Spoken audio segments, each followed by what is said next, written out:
This episode is brought to you by Amica's Bistro. Hola a todos. Meredith. Sí? What are you doing? I'm translating? Okay. On Wednesdays, try the assorted taco platter. Cada miércoles, ¿qué tal los tacos sortidos? Delicioso. Are you sure that you're translating this properly? Absolutamente.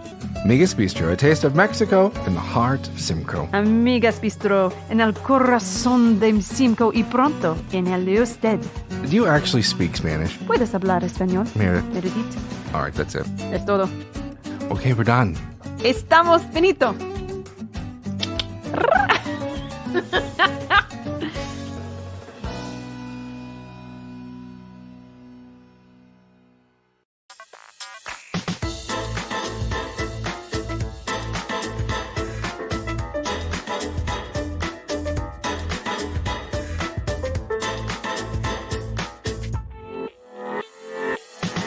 From RFM Studios, this is Radio Free Norfolk.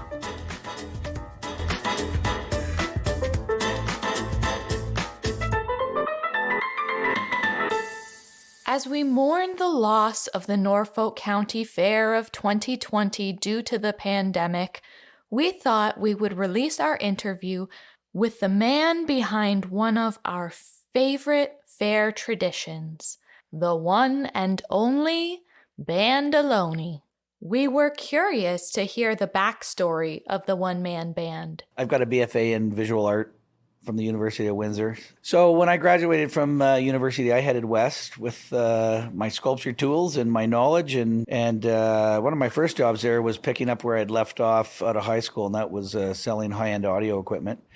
Audio and stereos and music obviously has been very prominent in my life. But it wasn't very long after that I acquired a studio and started working alongside two other artists, and we were building dinosaurs for museums, not only for the Tyrrell Museum in Alberta, but for other places around the world, including Disney and Steven Spielberg, and there's a piece that's in the Field Museum in Chicago. And sorry, so did you work on on Jurassic Park in the movie? Is that what you're saying? No, they weren't Jurassic. The one that we did for Spielberg was actually one that just sat out in one of his properties. It was just sort of a piece that he just has a dinosaur on his front here.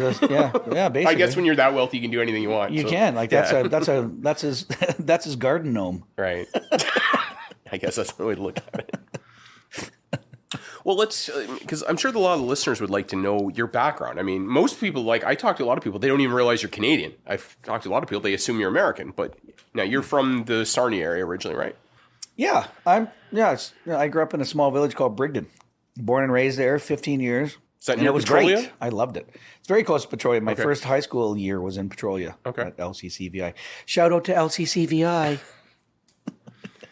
And now you're in the Guelph area. I'm in the Guelph area now, and that's after 4 years in Windsor. I did as I mentioned, a 12-year stint in Halifax, a 12-year stint in Calgary. Sorry, got ahead of myself there. And then a year in Halifax, 4 years in Toronto, 12 years in Kitchener, and just recently moved to Guelph, where I had a cafe. Yeah, and I was there, and I'm sorry, right. I forget the name of it. It was called Cafe Now. Cafe Now, that's right. Near the university, right? Yeah. And sort of where all the residences and all that are. That's right. Yeah, Yep. Yeah, it was there. Great food. A good time. And if it wasn't already obvious, Bandaloni is a man of many talents. What may not be apparent is my sales background. When I got out of high school, my first job, fresh out of high school, was being employed as a salesperson for my art school teacher's husband at their audio shop in Sarnia, Ontario, called St. Clair Stereo. And I was put through a rigorous sales program there and learned how to not only sell stereos, but just sell in general. So that being said, Bandaloni is a culmination of those three skills. It's, as I like to put it, you have to be able to build it, play it, and sell it. So with my sculpture skills, I'm able to build all that equipment and maintain it. And obviously with my musical abilities and skill, I'm able to play it. And with the sales skills, you're able to sell it. And that's the kicker right there, because you can be the greatest musician or artist in the world, but a funny thing happens if you don't market. Nothing. But where did his idea of being a one-man band come from? Okay, here's the long and the short of it. When I was living in Calgary, I was more of a serious singer-songwriter guy. I had a band that I toured around and made recordings and did folk festivals. And there was a fellow who moved from Japan. He was a Canadian, but he had been living over in Japan with his wife. And he moved in next door to me in Calgary. And turns out he was a one-man band. He had been doing this one-man band thing in Japan, and he had learned it from a friend of his. And so we became friends, and the long and the short of it was, with my creative background, I had a vision in terms of what he could be doing to step his show up a few notches, and I gave him all these great ideas, and he loved them, but he never acted on any of them. So I said to him one day, I said, "Hey, dude, like, are you going to do any of these things that I told you about?" I said, "They're great ideas." And he's like, whatever. I said, well, hey, man, look, if you're not going to do it, I'm going to. And I'm like, are you down with that? Are you okay with that? And he's like, yeah, whatever, man. Go for it. So I did. He hates me now. I'm still learning. Seriously, it's a craft that you don't just learn and settle for that. And if you do, then you're cutting yourself short. My philosophy is you innovate or you stagnate. So when I started doing this 20 years ago, my philosophy, and it is still to this day, and that is, I'm going to build this thing and I'm going to do it and just see where it takes me and see how far it takes me. And it's been a journey, and there's been just incredible stories along the way. And it's been a long ride and an incredible adventure, but it's not over yet. And there's still more to learn, and there's still more to do, and there's still more places to see. And I have no idea what's around the corner. Going from a serious artist to the whimsical, eccentric, borderline ridiculous act we know and love takes a certain level of humility. You have to accept the fact that you strap a drum to your ass and a guitar and a harmonica and you put on a monkey suit. You've got to drop, number one, you got to drop your pride. And when I say drop your pride, I don't mean like you drop your self-respect, but you drop your pride and you go, this is what I'm doing. I'm an entertainer. I'm out there entertaining people, and this is what I do. I can make art in my off season. I can write songs and play in bands. I can make art and do all that stuff in a more serious level during that period of time. However, when I'm at a fair, I know what my job is, and that is to have fun, but more importantly, make other people have fun and let them forget their troubles for the time being, and not only just kind of laugh at me, but laugh at themselves. And it's not laughing at me, it's laughing with me. You know what? When I started this many years ago, I thought I would have issues with particularly teenage kids, and that there would be a certain form of verbal abuse hurled my way because It's just such a weird thing. And let's face it, man, like, it's not your average job. And you handle the crowds enormously well. Well, you know what? That's skills that you learn. But I'll tell you what really is effective. You play great songs, people respond. And it doesn't matter whether you're a kid, whether you're a toddler, your grandma or grandpa, or you're a teenager. You play great music, and I like to pick great music, and whether it's country music or rock and roll music or contemporary music, I don't give a shit what it is. You play classic, good, solid songs, people respond, and you do them well. That's the other key. As much delight as Bandaloni brings to those who cross his path, his lifestyle doesn't come without a price, and it may be more complicated than meets the eye, or rather, ear. I do the shows for free. The shows are free. That's the easy part. The hard part is the fixing equipment constantly. It's dealing with people. It's living out of your suitcase and out of a hotel room for 5 months out of the year. It's driving from gig to gig. It's spending all that time basically by yourself, unless you're in a port where you know other entertainers or you know some of the fair people, and you can hang out and you go out to dinner with people and have some laughs and have a couple of drinks. You know, it's not necessarily an easy lifestyle, but I know my job, and I think I do it well. I like to think I do it well. And, you know, I try to just kind of sort of let it know, like, hey, everybody, loosen the fuck up. But over the years, I've realized, too, that in a lot of these fairs, I'm like the Norfolk County Fair, I've become a tradition. So my tagline anymore in my shingle that I hang out at fair trade shows is not just an act, but a tradition. And I like to see myself that way. And it's one of those things that, you know, it's a throwback maybe to another era, but I've kind of certainly modernized it and brought it into the 21st century. And thankfully through technology and the skills that I've acquired with those technologies to be able to, perform wirelessly and with some of these really interesting effects that are available anymore. For instance, like singing live harmonies with, with a harmonizer.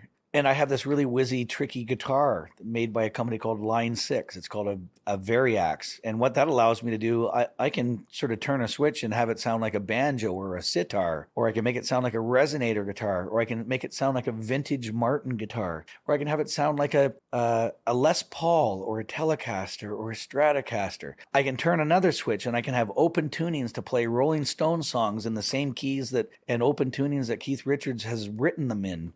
I can customize that guitar so that two of the strings I can tune down an octave and play bass with those two strings and strum rhythm with the other strings. It's amazing the technology that is available to somebody like me. And when that stuff comes along, I look at it and I embrace it. I'm like, wow, check that out. That is so cool. I can use that. I can take my act to that next level by using that technology that's made available to me today and make my act sound better and entertain people in a greater fashion. We wanted to know more about his reference to Bandaloni being a throwback to another era, and he divulged the inspiration behind his stage name. Because here's a guy named William Hunt. He did all these incredible things, and he found this name in a newspaper, Guillermo something Farini, and he went, I'm going to call myself the Great Farini. William Hunt doesn't cut it. Just didn't have the same... No, it didn't have the same ring. So I actually, my original name was Friedel... Oh, God, what was it? Friedel... I can't remember now. Friedel Bandalone.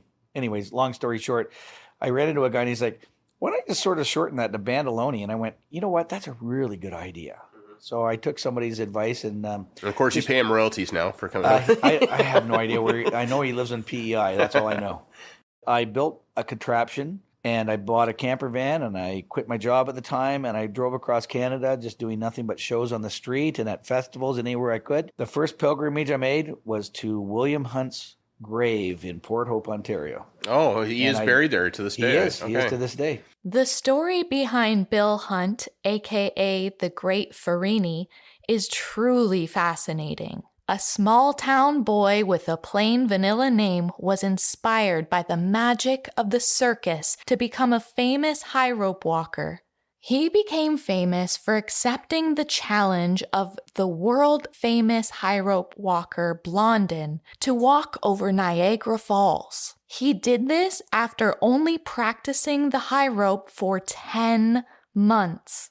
While Blondin walked the 800-foot tightrope, Farini walked an 1,800-foot slack rope.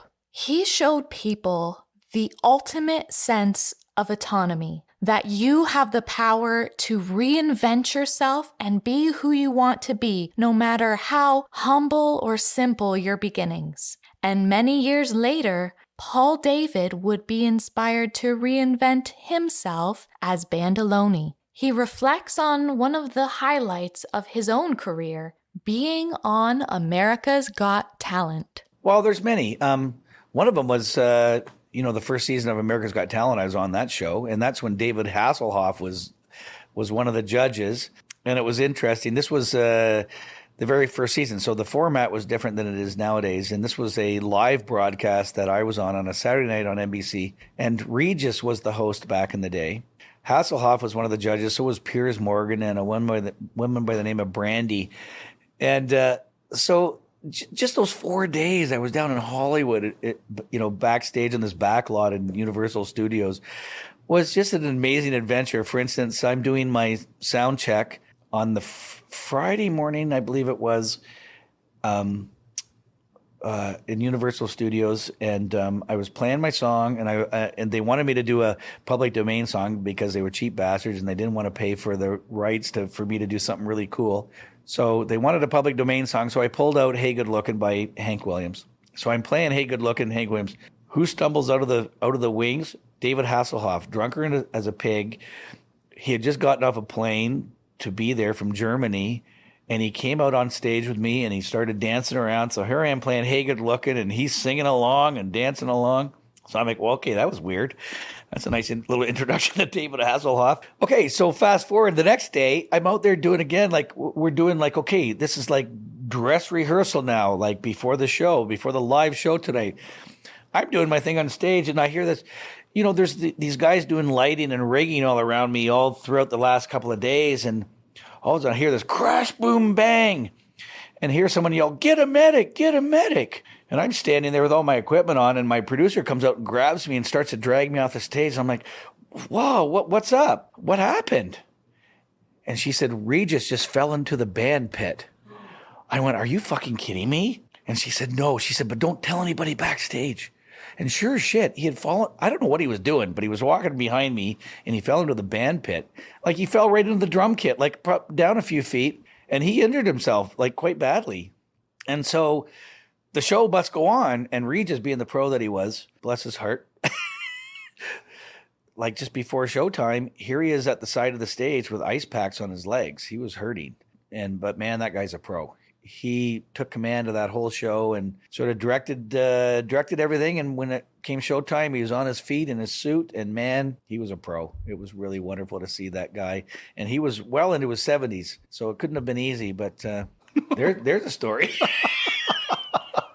While we can't enjoy fair this year or enjoy the delight of watching Bandaloni in person, you can head on over to his website to reminisce. And if you'd like to learn more about the story of the Great Farini, there is a great documentary available on YouTube by Historica Canada. Give it a watch, and perhaps you too will feel inspired to reinvent yourself.